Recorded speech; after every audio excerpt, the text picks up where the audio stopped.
हाय दोस्तों, एक बार फिर से बहुत बहुत स्वागत है आपका हमारे इस चैनल में। दोस्तों, आज के टाइम पे पानी पे रहने वाली सबसे बड़ी जीव है ब्लू व्हेल।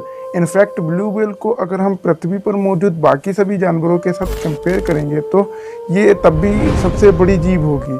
हमारी पृथ्वी 450 करोड़ साल पुरानी है और क्या इतने लंबे वर्षों में सिर्फ ब्लू व्हेल ही सबसे बड़ी जीवित प्रजाति है? वैसे ब्लू व्हेल को मछली कहना गलत होगा क्योंकि ये एक मैमल्स प्रजाति की जीव है। मछलियों की प्रजाति के हिसाब से द ग्रेट व्हाइट शार्क आज के समय में सबसे बड़ी मछली है। इनकी लंबाई करीब 20 से 25 फीट तक होती है। लेकिन जैसे आज से लाखों साल पहले धरती पर डायनासोर रहते थे, ठीक उसी तरह से एक शार्क की प्रजाति भी अतीत में मौजूद थी और उसका नाम था मेगालोडोन। मेगालोडोन आज से करीब 30 लाख साल पहले समुद्र में राज किया करती थी। इसकी लंबाई 80 फीट और इसका जबड़ा 6 मीटर तक का होता था, जो कि एक इंसान के शरीर से काफ़ी ज़्यादा बड़ा होता था। मेगालोडोन के इस जबड़े में लगभग 320 नुकीले दांत थे। इनके जबड़ों में दांत 6 लाइन में होते थे और इन दांतों की लंबाई 6 से 9 इंच तक की होती थी। आपको जानकर हैरानी होगी कि किसी दुर्घटना के कारण मेगालोडोन का दांत टूट जाता था तो नया दांत निकलने में सिर्फ 1 से 2 दिन का टाइम लगता था। मेगालोडोन अपने शिकार को मुंह से दबोचते समय शिकार पर जो प्रेशर क्रिएट करता था वो करीब 10 टन के बराबर था, जो एक कछुए के सेल को भी आसानी से तोड़ सकता है। मेगालोडोन का वजन तकरीबन 120 टन के आसपास होता था। मेगालोडोन शार्क इतना बड़ा था कि इनको हर रोज भारी मात्रा में खाने की जरूरत पड़ती थी। वैज्ञानिकों की माने तो हर दिन लगभग 1.5 टन का खाना चाहिए होता था, जो मेगालोडोन समुद्र के व्हेल, सी काउ या फिर सीलैंड जैसी जीवों को खाकर अपने हर दिन की जरूरतों को पूरी करता था। मेगालोडोन के बच्चों का वजन 2 से 3 टन और इनकी लंबाई 10 फीट तक की होती थी और इनका जन्म समुद्र के उन इलाकों में होता था जहां पर पानी की मात्रा काफ़ी ज़्यादा थी, क्योंकि जिंदा रहने के लिए इन मछलियों को काफ़ी से ज़्यादा पानी की आवश्यकता होती थी। इस वजह से मेगालोडोन शिकार करने समुद्र के किनारे नहीं जाता था, क्योंकि इन जीवों का आकार बहुत ज़्यादा बड़ा था और पानी का लेवल कम होना मतलब इनके लिए जानलेवा खतरे के बराबर था। तो इतनी बड़ी और शक्तिशाली प्रजाति होने के बावजूद भी ये मेगालोडोन विलुप्त कैसे हो गया? क्योंकि डायनासोर जैसे जीवों को खत्म होने के पीछे भी एक बहुत बड़े एस्टेरॉयड का हाथ था। लेकिन मेगालोडोन के साथ आखिर ऐसा क्या हुआ था? मेगालोडोन के विलुप्त होने का कारण आज भी ठीक तरह से पता नहीं चल पाया है। इनके विलुप्त होने को लेकर बहुत सी थ्योरीज निकली हैं, लेकिन एक थ्योरी जिसको सबसे ज़्यादा आइडियल माना जाता है वो मैं आपको बताने जा रहा हूँ। और उस थ्योरी के मुताबिक समय के साथ साथ नए प्रजाति के समुद्री जीव एवोल्यूशन के चलते उत्पन्न होने लगे और समुद्र में मछलियों की संख्या बहुत तेजी से बढ़ने लगी और इन छोटी मछलियों को बड़े शार्क खा रहे थे।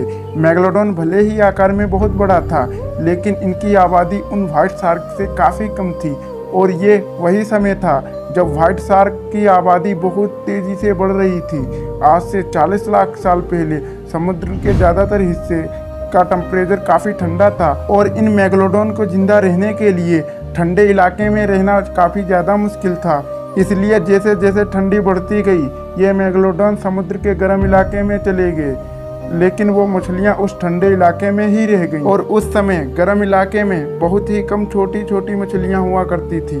मतलब मेगालोडोन प्रजाति के लिए खाना कम पड़ रहा था और मेगालोडोन को भूख लगने पर ये अपने ही प्रजाति के छोटे बच्चों को खा लेती थी।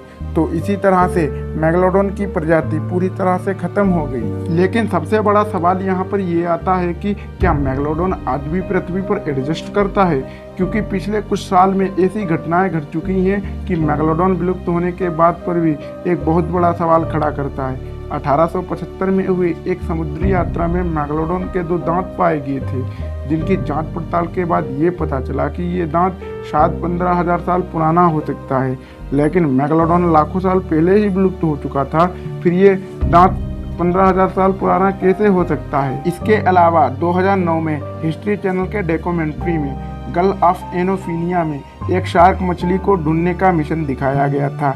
यहाँ के लोगों का कहना था कि यहाँ पर एक बहुत बड़ी शार्क मछली मौजूद है जो तेजी से इस इलाके की मछलियों को खा रही है और उन लोगों के मुताबिक ये शार्क 60 फीट लंबी रही होगी। और अगर ये सच हुआ तो ये एक मामूली व्हाइट शार्क तो 100% नहीं होगी, क्योंकि वो आकार में ज़्यादा से ज़्यादा 30 फीट तक की होती है। लेकिन ताज्जुब की बात तो ये है कि चैनल की टीम इतनी बड़ी मछली को ढूंढ पाने में नाकामयाब रही। मैगलोडन के अस्तित्व को लेकर आज भी वैज्ञानिकों के बीच मतभेद है, लेकिन ज़्यादातर लोग इस बात में विश्वास करते हैं कि मैगलोडन तो लाखों साल पहले ही विलुप्त हो चुका है। लेकिन मेरे हिसाब से कोई जीव पूरी तरह से विलुप्त हो चुका है या नहीं, ये 100% रियली बता पाना लगभग असंभव है, क्योंकि ऐसे बहुत से समुद्री जीव थे जिनको वैज्ञानिकों ने विलुप्त प्रजाति के तौर पर घोषित कर दिया था, जो बाद में जाकर गलत साबित हुआ, जैसे सिलिकेंथ नामक मछली के साथ हुआ था। सिलिकेंथ एक ऐसी मछली थी जो आज से लगभग 8 करोड़ साल पहले ही विलुप्त हो चुकी थी, लेकिन यही सिलिकेंथ 1938 में साउथ अफ्रीका के समुद्र के किनारे पाई गई थी, जो डायनासोर के समय से अपने वजूद को आज भी धरती पर टिकाए हुए है। क्या आपने कभी मारियाना ट्रेंच नामक जगह का नाम सुना है? अगर सुना है तो नीचे कमेंट करके जरूर बताएं। मारियाना ट्रेंच दुनिया की सबसे गहरी जगह है। वैज्ञानिकों की माने तो वहाँ पर ऐसे विचित्र प्रजाति के जीव हो सकते हैं कि शायद हम उनका अंदाज़ा भी नहीं लगा पाएंगे। हम लोग आज तक सिर्फ समुद्र के 5% एरिया के बारे में ठीक से जान पाए हैं और बाकी के 95% के बारे में हमें कोई भी आइडिया नहीं है कि वहाँ पर क्या हो सकता है, क्योंकि समुद्र इतना विशाल है कि वहाँ पर सिर्फ एक पोर्टिकल प्रजाति के जीव को ढूंढ पाना बहुत ही मुश्किल है। तो क्या मैगलोडॉन भी समुद्र के उन 95% एरिया में आज भी मौजूद है या फिर वो पूरी तरह से विलुप्त हो चुका है? तो इस मामले में आपकी क्या राय है, नीचे कमेंट करके ज़रूर बताएं। वीडियो अच्छी लगी है तो वीडियो को लाइक करें और अपने दोस्तों के साथ शेयर करें, और अभी तक आपने हमारे चैनल को सब्सक्राइब नहीं किया है तो सब्सक्राइब करके नोटिफिकेशन बेल को ऑन कर दें, क्योंकि मैं रोज़ाना ऐसे ही वीडियोस लेता रहता हूँ। तो मिलते हैं आपसे नेक्स्ट वीडियो में।